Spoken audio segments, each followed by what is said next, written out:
এগোবে,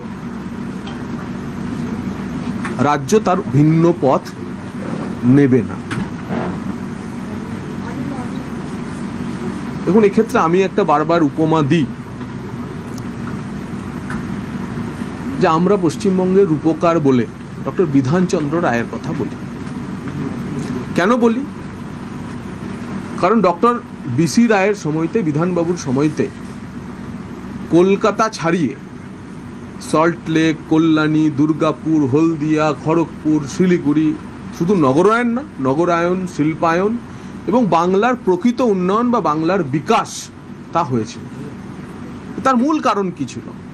আমাদের বিচারে বিধানচন্দ্র রায় ছিলেন শেষ মুখ্যমন্ত্রী যিনি ডবল ইঞ্জিন সরকার চালিয়েছিলেন। কেন্দ্রে যে সরকার, তার সঙ্গে রাজ্য সরকারের এক সহযোগী ভূমিকা ছিল। পরবর্তীকালে সিদ্ধার্থ শঙ্কর রায়ের সময়তে নকশাল আন্দোলনের ইন্টারনাল ডিস্টারবেন্স এমন ছিল যে দিল্লিতে একই সরকার থাকলেও তার কোনো সুবিধা রাজ্য নিতে পারেনি এবং একটা অরাজক পরিস্থিতি ওই সময়টায় তৈরি হয়েছিল। তারপরের 5-6 দশক দিল্লির বিরুদ্ধে লড়াই করে আমরা 5 দশক কাটিয়ে দিয়েছি। আমরা এবং আমাদের আগের দুটি প্রজন্ম, আমাদের পরের দুটি প্রজন্ম, এই 5টি প্রজন্ম শুধু দিল্লির সঙ্গে আমরা লড়াই করাটাকেই আমাদের রাজনৈতিক সংস্কৃতি বলে মনে করেছি। বাংলার সামনে 5 দশক পর আবার একটা সুযোগ এসেছে যে ডবল ইঞ্জিন সরকারের সুবিধা নেওয়ার। রাজনৈতিকভাবে ভিন্নতা থাকলেও দিল্লিকে বাদ দিয়ে, কেন্দ্রকে বাদ দিয়ে সরকার চালানোর মানসিকতা কখনো কেরলও দেখায়নি, তামিলনাড়ুও দেখায়নি। আমরা দেখিয়েছি, আমরা রাজ্যকে পিছিয়ে দিয়েছি এবং শিক্ষাক্ষেত্রে তার আঘাত পড়েছে সবচেয়ে বেশি। তো সে কারণে আমাদেরকে এই অঙ্গীভূত করা, একত্রীকরণ করা এবং সেই সঙ্গে কেন্দ্রীয় সরকারের শিক্ষানীতির প্রতিটি বিষয়কে হুবহু আমরা এখানে প্রয়োগ করব, মেনে চলব, যাতে বাংলার ছাত্রছাত্রীরা যারা উচ্চ শিক্ষার্থী হয়ে দেশের অন্য প্রান্তের সঙ্গে সঙ্গে সেই একই বেনিফিটগুলি পশ্চিমবঙ্গের মাটিতেও তারা পেতে পারে।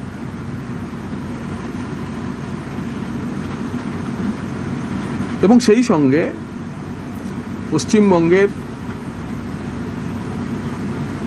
যে পশ্চিমবঙ্গ কার্যত শিক্ষাক্ষেত্রে জ্ঞান সাগর এবং গুণ সাগর হিসেবে ছিল। আমাদের লক্ষ্য ভারতীয় জনতা পার্টির এই সরকারের যে আগামী 5 বছরে শিক্ষাক্ষেত্রে পশ্চিমবঙ্গ আবার সারা ভারতবর্ষে অধিনায়কত্ব করবে, সেই জায়গায় নিয়ে যাওয়া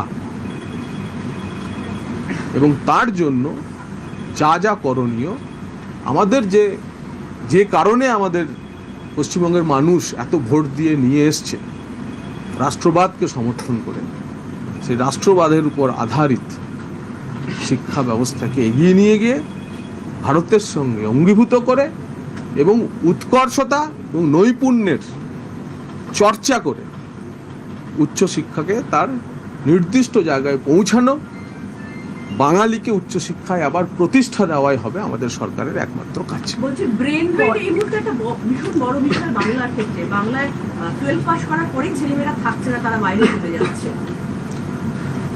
গত 5 দশক ধরে যে এই প্রক্রিয়া এবং গত 15 বছর ধরে যা অত্যন্তভাবে বেড়ে গেছে এবং এমন কোনো একটি ক্ষেত্র নেই যে ক্ষেত্রে আপনি বলতে পারেন যে শিক্ষাক্ষেত্রের এই অংশটি ভালো। যদি ভালো থাকে আপনারা যদি দেখিয়ে দেন, আমরা সেটা দরকার হলে এগিয়ে নিয়ে যাব।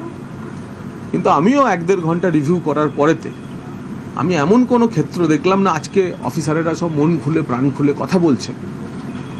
আমরা যে বলছি, আমরা যে গেছি ভোট চাইতে যখন মানুষের কাছে, যে ভয় আউট ভরসা ইন, আজকে আমি আমার দপ্তরের অফিসারদের দায়িত্ব নেওয়ার পর দেখলাম সত্যি এটা বাস্তবতা। তাদের যে দম বন্ধ করা পরিবেশ ছিল, তারা এমআইসির সামনে গিয়েও আসলে কি সেটা বলতে পারতো না, পলিটিক্যালি কারেক্ট হয়ে বলতে পারতো। সেই পরিস্থিতি বদলাচ্ছে, বদলাবে এবং অ্যাজ এ টিম আজকে তো সবে শুরু হলো, ধীরে ধীরে ধীরে ধীরে শিক্ষাক্ষেত্রে যে বদল আসবে আপনারা বুঝতে পারবেন। কলেজ মৌলসী পাঠটা করে দিয়েছিল। গত কয়েকদিনের ঘটনা দেখা গেছে সুরেন্দ্রনাথ কলেজ থেকে শুরু করে বেশ কিছু কলেজ এবং কলকাতা বিশ্ববিদ্যালয়, যাদবপুর বিশ্ববিদ্যালয়, সেখানে বাম জামানার মধ্য মেধার চাষ থেকে তৃণমূল জমানার মেধাহীনতার দিকে যে শিক্ষা এগিয়ে গেছে তার উদাহরণ হচ্ছে কলেজে বেডরুম পাওয়া। কলেজে লাইব্রেরির বদলে, কম্পিউটার ল্যাবের বদলে আপনারা বেডরুম দেখাচ্ছেন। এই ব্যবস্থার বদলের জন্যই মানুষ ভারতীয় জনতা পার্টিকে ভোট দিয়েছে। শিক্ষক নিয়োগের যে পরীক্ষা সেগুলো নিয়মিত হতো না, শিক্ষক নিয়োগের পরীক্ষাগুলো নিয়মিত হতো না, এবং এই সরকার আমরা কিভাবে হবে? নির্বাচনে গিয়ে আমাদের মুখ্যমন্ত্রী আমাদের সংকল্প পত্রে আমরা যেটা বলেছি সেটা হচ্ছে বছর বছর এসএসসি, বছর বছর সিএসসি, বছর বছর পিএসসি, বছর বছর মিউনিসিপ্যাল সার্ভিস কমিশন, বছর বছর কোঅপারেটিভ সার্ভিস কমিশন, বছর বছর পুলিশের নিয়োগ, বছর বছর পুরসভা পঞ্চায়েতে নিয়োগ, এবং দুর্নীতিমুক্ত প্রশাসন, ঘুষমুক্ত চাকরি। নিশ্চিত থাকুন, উচ্চশিক্ষা কি, কারিগরি শিক্ষা কি, স্কুল শিক্ষা, নিয়োগ হবে একেবারে স্বচ্ছ এবং ঘুষ মুক্ত। উচ্চশিক্ষার ক্ষেত্রে আমরা দেখেছি যে দীর্ঘদিন ভাইস চ্যান্সেলর রিক্রুটমেন্ট নিয়ে রাজ্যপাল সংঘাত চলেছে, সেক্ষেত্রে বিশ্ববিদ্যালয়ের প্রতি আপনাদের অ্যাপ্রোচ কি হবে? আর ছাত্র সংসদ নির্বাচন দীর্ঘদিন ধরে বন্ধ, কি করতে হবে? আজকে সবে শুরুর দিন, আমি আজকে নির্দিষ্ট কোনো বিষয় নিয়ে আমি বলবো না। আমি মোটা আমাদের সরকারের যে উচ্চশিক্ষা নীতি হবে, যে ডাইরেকশনে উচ্চশিক্ষাকে নিয়ে যাওয়া হবে, সে নিয়েই বলবো। আজকে কোনো নির্দিষ্ট বিষয় নিয়ে কিছু বলবো না। আজকে আমরা একটা মোটা প্রথম দিনে রিভিউ করেছি। আজকে নির্দিষ্ট কোনো বিষয় নিয়ে কোনো আমার প্রতিক্রিয়া থাকবে না। বিশ্ববিদ্যালয়ের যে স্বায়ত্ত শাসন সেটা ছিল না, সেটা দেওয়ার ক্ষেত্রে আপনারা ভূমিকা নেবেন কি? আইন বলছে সমস্ত বিশ্ববিদ্যালয়ই স্বায়ত্ত শাসিত হয়েই চলে এসেছে। যদি স্বায়ত্ত শাসন আপনার 15 বছর ধরে দেখে মনে হয় যে বিশ্ববিদ্যালয়গুলো স্বায়ত্ত শাসন ছিল না, তার অর্থ হচ্ছে এই কারণেই মানুষ পরিবর্তন করেছে। যোগ্য চাকরিহারা শিক্ষক, জগন্নাথ দা, যোগ্য চাকরিহারা শিক্ষকদের একটা বিরাট আন্দোলন আমরা দেখে এসেছি এই গত। আজকে আমরা শুধুমাত্র নির্দিষ্ট দায়িত্ব নিয়ে দপ্তরের কাজ বোঝা এই নিয়েই হয়েছে। আজকে কোনো স্পেসিফিক বিষয় নিয়ে কিছু বলবো না। দেখা গেছে যে কলেজে একটা দীর্ঘ পথ পেরিয়ে উচ্চশিক্ষামন্ত্রী সাংবাদিকতা আমার পূর্বাশ্রমের বিষয়, আমি ভুলে গেছি। কলেজে দেখা গেছে যে বায়োমেট্রিক ইন্ট্রোডিউস করার ক্ষেত্রে আপনারা কিভাবে সেটাকে কলেজগুলোর ক্ষেত্রেও সেগুলো ইন্ট্রোডিউস করার ক্ষেত্রে কি কিছু চিন্তা ভাবনা করছেন? অলরেডি তো এখানে যত জায়গায় হচ্ছে, কিন্তু সরকারি অফিস হচ্ছে, কিন্তু কলেজ বা বাকি জায়গাগুলোতে বিশ্ববিদ্যালয় যা কিছু শুরু হবে উচ্চশিক্ষা দপ্তর থেকে শুরু হবে। আজকের বৈঠকে সিদ্ধান্ত হয়েছে সময়ে আসা সময়ে যাওয়া, এটা উচ্চশিক্ষা দপ্তর প্রথম শুরু করবে উচ্চশিক্ষা দপ্তরের উচ্চ স্তরের অফিসারদের দিয়ে, তারপরে সেটা ধীরে ধীরে ধীরে ধীরে নিচে নামবে। বিষয় এমন হবে না যে কলেজের টিচাররা আগে ঢুকবে আর উচ্চশিক্ষা দপ্তরের অফিসাররা যখন খুশি ঢুকবে। তাই আগে আমি এবং আমার টিম, তারা আগে সময়ে আসা সময়ে যাওয়ার সংস্কৃতি ফিরিয়ে আনবো বিকাশ ভবনে। এই কালচার প্রথম এখান থেকে শুরু করতে হবে, তারপর সেটা আস্তে আস্তে নিচে যাবে এবং দ্রুত যাবে। মুখ্যমন্ত্রী সবসময় দুর্নীতির বিরুদ্ধে জিরো টলারেন্স বার্তা দিচ্ছেন, শিক্ষাক্ষেত্রে উচ্চশিক্ষার ক্ষেত্রে সেটা কিভাবে কার্যকর করবে? উচ্চশিক্ষার ক্ষেত্রে প্রতিটি পরতে এখানকার দুর্নীতি মানে আপনি কি বলতে চাইছেন? শুধু আর্থিক দুর্নীতি? উচ্চশিক্ষার দুর্নীতি আরো গভীরতর দুর্নীতি। এখানকার দুর্নীতি ভিন্ন ধরনের দুর্নীতি। এখানকার দুর্নীতি, আমি জিজ্ঞাসাই তো করলাম, ডাইরেক্টর ইনফ্লুয়েন্স নেই এখানে বসে? বলো না ডাইরেক্টর ইনফ্লুয়েন্স বলতে কিছু হয় না। উচ্চশিক্ষায় একটা অশরীরী ডাইরেক্টর ইনফ্লুয়েন্সের প্রভাব কাজ করে। তো ডাইরেক্টর ইনফ্লুয়েন্স থাকবে না। নিয়ম কায়দায় স্বচ্ছতার সঙ্গে সব কাজ হবে। আপনাদের বিচারে যদি মনে হয় যে আর্থিক দুর্নীতিটাই একমাত্র দুর্নীতি, সেটা তো দুর্নীতি আছেই, কিন্তু হায়ার এডুকেশনের মতো একটি সংবেদনশীল জায়গায় তার থেকেও বড় যা আছে তা হচ্ছে ফেভারিটিজম। তার থেকেও বড় যেটা আছে যে গুণগত মানের সঙ্গে কম্প্রোমাইজ করা, তো সেই সব বিষয়গুলো এবার না আনলে আমরা যে ব্যুৎপত্তির কথা বলছি সেটা আমরা প্রতিষ্ঠা করতে পারবো না। আচ্ছা, অনেকগুলো প্রকল্প যেরকম স্টুডেন্ট ক্রেডিট কার্ড, তারপরে হচ্ছে আমি আজকে নির্দিষ্ট কোনো প্রকল্পের কথা বলবো না।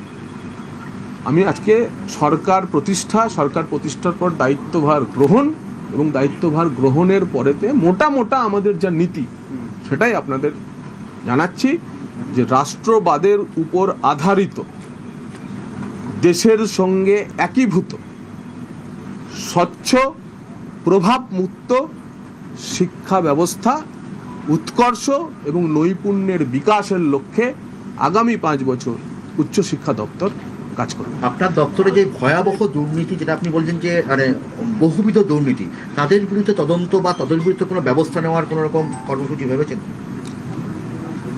আগে দেখুন কি হয়। শেষ প্রশ্ন একটা, আগের সরকার বেশ কিছু কাজ সেগুলো করবে বলে করছি বলে দাবি করলেও স্কলারশিপ বা অন্য অনেক দেখুন, আগের সরকার পরের সরকার বলে হয় না, সরকার একটা কন্টিনিউটি। যে বিষয়ে যে কাজ, পুরনো কাজের মধ্যে রেশনালিটি থাকবে সেই কাজকে আমরা এগিয়ে নিয়ে যাবো। আগের সরকার করেছে, রাজনৈতিকভাবে ভিন্ন সরকার ছিল বলে আমরা সেসব কাজ বন্ধ করে দেবো এমন হয় না, কিন্তু ইররেশনাল কোনো কিছু কাজ থাকলে সেগুলোকে আমরা এগিয়ে নিয়ে যাবো। দিচ্ছি বলে দাবি করছে সেটাও অ্যাকচুয়ালি দেয়া হচ্ছে। ইররেশনাল কাজ আমি নির্দিষ্টভাবে বলছি না রিজুবাবু, কিন্তু ইররেশনাল কাজ আমরা এগিয়ে নিয়ে যাব না, রেশনাল কাজ যা থাকবে তার কন্টিনিউটি থাকবে।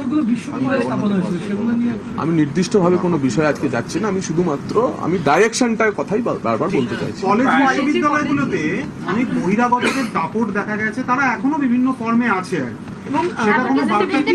সময়ের যে আমি যে 4টে লাইন বলছি সেই 4টে লাইনের মধ্যেই সব কথা লুকানো আছে। আমি নির্দিষ্টভাবে আজকে কোনো কথা বলবো না। ঠিক আছে, চলো, sir. Thank you so much. প্রশ্ন করবো, পলিটিক্যাল প্রশ্ন করবো। বলো। হ্যাঁ, আচ্ছা, বলছি যে আজকে যাচ্ছি, হ্যাঁ, আজকে তৃণমূলের তহবিল যাবে কার দখলে? মমতা ব্যানার্জি যদি কংগ্রেসে ফিরে যান তাহলে তৃণমূলের তহবিলের মালিকানা থাকবে কাদের হাতে? এটা নিয়ে প্রশ্ন। সেটা তৃণমূলের ভিতরের বিষয়। তৃণমূলের